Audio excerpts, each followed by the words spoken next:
जय श्री कृष्णा दोस्तों, कैसे हो आप सभी। उम्मीद करती हूँ कि आप सब बहुत ही ज़्यादा बढ़िया होंगे।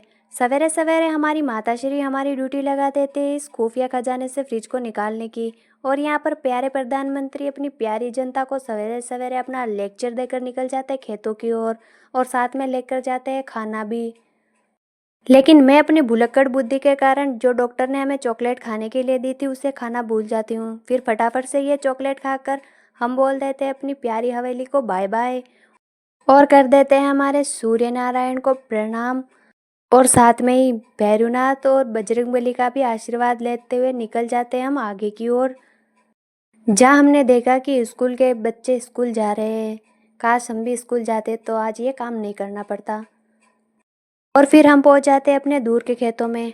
आप लोगों में और हम में सिर्फ फ़र्क इतना ही है कि आप दूर दूर के रिश्तेदार से मिलने जाते हैं और हम दूर दूर के खेतों पर काम करने के लिए जाते हैं। और इसी तरह पहुंच जाते हैं अपने खेत के भीतर, जहाँ पर चारों तरफ घास ही घास है।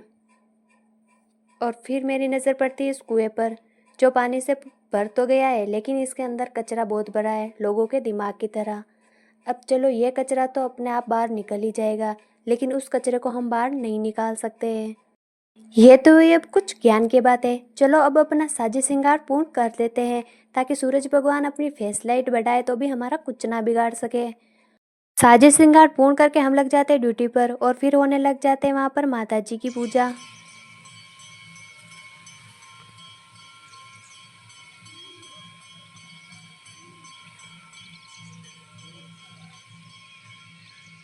और फिर हमारी प्यारी माता श्री हमको भेज देते हैं दादी के घर से जल लाने के लिए, क्योंकि हम इस कुएं से जल नहीं निकाल सकते, क्योंकि यहाँ पर लाइट की व्यवस्था नहीं है और पानी निकालने का कोई साधन भी नहीं है। और फटाफट से जल लाकर मैं लग जाती हूँ अपनी ड्यूटी पर।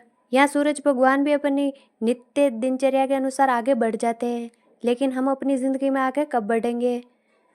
अभी तो तुम लोगों ने सिर्फ ट्रेलर देखा है, पिक्चर पूरी बाकी है मेरे दोस्त, क्योंकि हमें वहाँ तक पहुँचना है। फिल्मी डायलॉग बोलने के बाद में मैं फिर से लग जाती हूँ अपनी ड्यूटी पर। और फिर दादी के घर से जो मैं जल लेकर आई थी उसको भरने लग जाती हूँ उस फ्रिज के अंदर। तो सबसे पहले फ्रिज को अच्छी तरह से साफ कर लेंगे और फिर इसको भरकर रख देंगे 5-6 मिनट के लिए, ताकि पानी ठंडा हो जाए। और आप लोग भी फ्रिज का ठंडा पानी ना पीकर देसी फ्रिज का ठंडा पानी पिया करो, जो पीने में भी स्वादिष्ट और सेहत के लिए भी अच्छा रहता है। चलो, ये स्वादिष्ट पानी पिला देते हैं अपनी प्यारी माताश्री को। पानी पिलाने के बाद घर से जो हम झोला जमटा लेकर आए थे वो दे देते हैं अपनी माताश्री को। माताश्री होने के कारण फलिया गिटा करने में उनकी स्पीड मुझसे कुछ ज़्यादा ही है, इसीलिए उन्होंने मुझसे ज़्यादा फलियाँ इकट्ठा कर दी है। चलो, इन फलियों को डाल देते हैं इस झोले में, ताकि इनको घर ले जाने में हमें कोई आपत्ति ना हो। चलो, माताश्री ने तो अपना झोला भर ही दिया है, अब हम भी अपनी ड्यूटी पर लग जाते हैं। लेकिन तभी हमारे पेट के चूहों के बीच में आपसी युद्ध चालू हो जाता है। अब उनका युद्ध शांत करने के लिए मुझे कुछ ना कुछ तो करना पड़ेगा, इसीलिए मैं उखाड़ देती हूँ उन मूंगफलियों को। और हमारे इधर मूंगफली के पौधे के साथ में जो मूंगफलियाँ उखाड़ी जाती है उसको बोलते हैं मूंगफली का भुट्टा। लेकिन बारिश अत्यधिक होने के कारण इस भुट्टे के अंदर मूंगफलियाँ बहुत ही ज़्यादा कम थी। तो इस बार तो वैसे भी बारिश अत्यधिक होने के कारण सारी की सारी फसल ऐसे ही डगमगा गई है। अगर आप लोगों को इस सवाल का जवाब मालूम है तो कमेंट में ज़रूर बताना।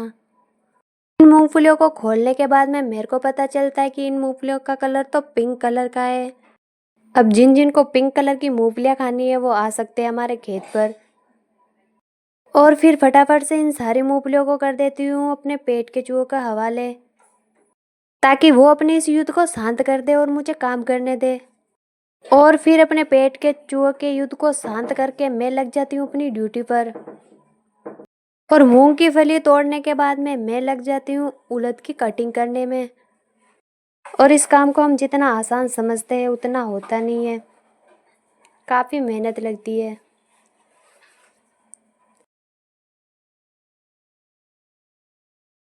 काफ़ी देर उड़द की कटिंग करने के बाद में बज जाते हैं 11 और हम बैठ जाते हैं सुबह का खाना खाने के।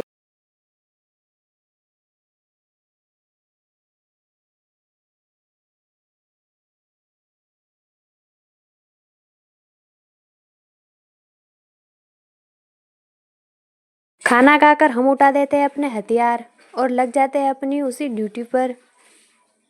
लेकिन तभी मेरी नज़र पड़ती है इस अजीब से दिखने वाले जीव पर। क्या आप लोगों ने ऐसा जीव पहले कभी देखा है? क्या आपको इस जीव का नाम मालूम है? अगर मालूम है तो कमेंट में बताओ। मैंने ये अजीब सा जीव पहली बार देखा है। लेकिन तभी मेरी नज़र पड़ती इस ककड़ी के बच्चे पर, जिसको फटाफट से तोड़कर मैं कर देती हूँ अपने पेट के चूहों के हवाले। उनके हवाले करने से पहले इसको चख लेते हैं ये कड़वी है या नहीं। लेकिन इसको चखने के बाद पता चलता है ये तो कड़वी नहीं है, ये तो मिट्टी है। फिर पूरी की पूरी ककड़ी के बच्चे को दे देती हूँ अपने पेट के चूहों को। लेकिन तभी हमारी नज़र पड़ती है इस शुतुरमुर्ग के अंडे पर, जो दिखने में तो बहुत ही अच्छा दिख रहा है, लेकिन इसको चखकर टेस्ट करना पड़ेगा कि ये कैसा है। क्या आप लोगों ने भी कभी शुतुरमुर्ग का अंडा खाया है? इस साल में तो हम ये पहली बार खाएंगे, लेकिन इस शुतुरमुर्ग के अंडे को हम बाद में खाएंगे, जब हम खाना खाएंगे तब। अभी हम इसे अकेले नहीं खा सकते हैं। और फिर सूरज बाबा भी अपनी फ्लैश लाइट को कुछ ज़्यादा ही बढ़ा देते हैं और दिन के 1 भी बज जाते हैं और हमारा काम तो अभी थोड़ा ही हुआ है। लेकिन खाना खाने से पहले हम खाएंगे उस शुतुरमुर्ग के अंडे को, जो हमें थोड़ी देर पहले मिला था। ये शुतुरमुर्ग का अंडा तो बहुत ही स्वादिष्ट निकला, जो खाने में बिल्कुल ही मिठा था।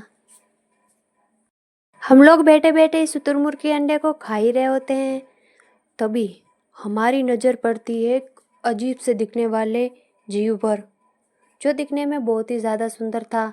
लेकिन ये अपनी आखिरी सांस से गिन चुका था, क्योंकि इसको अपनी सुंदरता पर ज़्यादा घमंड हो गया था। इसीलिए इसको जल्दी ही अपनी सांसें गिननी पड़ी। इसीलिए कहा जाता है कि अपनी सुंदरता पर इतना घमंड नहीं करना चाहिए। क्या फ़ायदा है ऐसी चीज़ पर घमंड करने का जो ज़्यादा दिन तक टिकती नहीं है। अरे घमंड करना है तो ऐसी चीज़ पर करो जो पूरी ज़िंदगी भर तुम्हारे साथ चलती रहे। ज्ञान तो हमारे अंदर कूट कूट के भरा है, बस लेने वाला चाहिए। और फिर हम बैठ जाते हैं खाना खाने के लिए।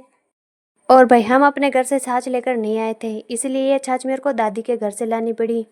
लेकिन समझ नहीं आ रहा ये छाछ है या दही। फिर माताश्री को पूछने पर पता चलता है कि ये छाछ तो गर्म की हुई है और मुझे गर्म छाछ अच्छी नहीं लगती, लेकिन क्या करें, मजबूरी का नाम ही महात्मा गांधी है। और फिर इस खुले आसमान के नीचे 1 डेढ़ घंटे के लिए हम बैठ जाते हैं आराम करने के लिए। आप लोगों को एक बात बताऊं, पेड़ों का महत्व आप लोगों को कब पता चलेगा? मई, जून, सितंबर और अक्टूबर को। इसीलिए आपको बोल रही हूँ, जितना हो सके पेड़ पौधों को बचाने की कोशिश करो, क्योंकि जितना हम पेड़ बचाएंगे हम उतना ही सुरक्षित रहेंगे। अब पूरे दिन जो हमने कार्य किया था उसको अब हमें इकट्ठा भी करना पड़ेगा, इसलिए फटाफट से पापा की परी बनती हुई मैं कर देती हूँ उनको इकट्ठा। फिर मेरी दृष्टि पड़ती है ऐसे प्राणियों पर जिनकी माँ उनको अकेला छोड़कर पता नहीं कहाँ चली गई थी। फिर इस घास को हटाकर मैंने देखा तो मुझे दिखे गणपति बाबा की सेना, जो हमारे खेत में आकर बैठे हुए थे। लेकिन इनकी प्यारी माता श्री इनको छोड़कर पता नहीं कहाँ चली गई है। लगता है वो भी अपने कार्य करने में लगी हुई है और अपने प्यारे प्यारे नन्हे नन्हे बच्चे को इस खेत में अकेला छोड़कर चले गए हैं। चलो अब इनको फटाफट से वापस छुपा देते हैं। अगर चील कौवों ने देख लिया तो इनको अपना आहार बना देंगे। अपने आहार के लिए मैं ले लेती हूँ थोड़े से तिल और इनको निपटा देती हूँ। चीनी डालकर खाए तो ये तिल बहुत ही स्वादिष्ट लगते हैं। और फिर हो जाती है शाम और मैं और माताश्री लग जाते हैं जिन उड़दों की हमने पहले कटिंग करी थी उसको इकट्ठा करने में। माताश्री भी फटाफट से इन सारे उड़दों को भर देती इस झोले में। और यहाँ पर दादी डाल रही है गोबर, और ये वही दादी है जिनके घर से मैं छाछ, जल, चाय वगैरह लेकर आ रही थी। लेकिन हमारे गुप्त सूत्रों से पता चलता है कि थार और साइकिल का बहुत ही खतरनाक वाला एक्सीडेंट हुआ था, क्योंकि वो थार चिट्टी चला रही थी। चिट्टी पूरी तरीके से घायल होने के कारण उसे अस्पताल ले जाया गया, लेकिन साइकिल वाला फरार हो चुका था। लेकिन इस साइकिल की दशा देखकर मुझे नहीं लगता कि साइकिल वाला भी बचा होगा। क्या आप लोगों को इस पेड़ का नाम मालूम है चलो कुछ हिंट देती हूँ। इस पेड़ पर जो फल लगते हैं उससे हम कपड़े धोते हैं, और इनके फलों के अंदर जो होता है उसको खाने से पेट में भी दर्द नहीं होता है। फिर दादी के घर से 2 आलड़ी लेकर हम निकल जाते हैं अपने घर की ओर। दादी भी सोचती होंगी कैसे लोग हैं, कुछ ना कुछ ले जाते रहते हैं। और यहाँ पर शाम का नज़ारा बहुत ही मनमोहक था। यहाँ सूरज बाबा भी कितने प्यार से अपने घर की ओर जा रहे हैं, और यहाँ जानवर भी रास्ते में ऐसे खड़े रहते हैं जैसे रोड इनका हो। फिर मैं माताश्री से 100 रुपये की धनराशि लेकर निकल जाती हूँ दुकान की ओर। अब रास्ते में दुकान और हमारे पेट के चूहे ना लड़े ऐसा तो हो नहीं सकता है। और फिर मैं वहाँ से 4 कुरकुरे और एक फ्री की चॉकलेट लेकर निकल जाती हूँ घर की ओर। लेकिन रास्ते में हमारे गुप्तचरों ने बताया कि एक चीता फंदे में आ चुका है, जिसको पकड़ने के लिए वन विभाग वाले आए हैं। चलो अब आपको बताती हूँ फ्री में दुनिया घूमने का आइडिया। इन तारों पर बैठकर आप फ्री में दुनिया घूम सकते हो, लेकिन अगर तुम्हारी किस्मत अच्छी हुई तो तुम दुनिया घूम लोगे, और खराब हुई तो स्वर्ग लोग या नर्क लोग। और हमारा गांव है उस पहाड़ के पैरों में। मंजिल अभी दूर है मेरे दोस्त, सफर थोड़ा लंबा होगा। और फिर पता चलता है कि यहाँ पर तो बारिश का पानी अभी तक भरा हुआ है, और इस जगह से हमें जल्दी जल्दी आगे की ओर बढ़ना होगा। अगर गलती से हमारे पूर्वज जग गए तो हमको सुला देंगे, और अपनी जान को मुट्ठी में रखकर पूर्वजों को बोल देते हैं बाय बाय और घुस जाते हैं अपने गांव के अंदर, जहाँ हमारे गांव के लोग भी अपने अपने कार्यों में लगे हुए थे। और फिर मैं भी सम्राट डबल डोंड लेकर निकल जाती हूँ अपने घर की ओर। और थोड़ी दूरी तय करने के बाद मैं पहुंच जाती हूँ अपनी हवेली पर, जहाँ हमारे पड़ोस के दादाजी भी अपने जानवरों को घर की ओर ले जा रहे थे।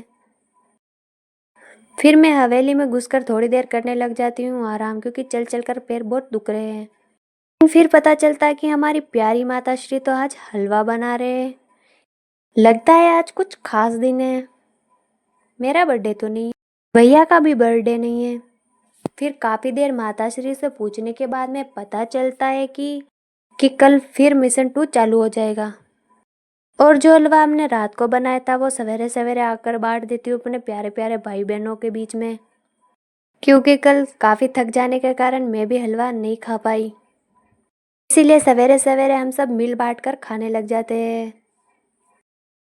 लेकिन हलवा बहुत ही ज़्यादा टेस्टी होने के कारण थोड़ा ही बचता है, और ये बार बार मांगने चला आता है। फिर मैं इस पर तरस खाकर थोड़ा हलवा इसको और दे देती हूँ, और जो बचता है उसको मैं खा लेती हूँ। लेकिन यहाँ पर हमारे प्यारे प्रधानमंत्री तो अपनी शाही थाली में भोजन कर रहे हैं।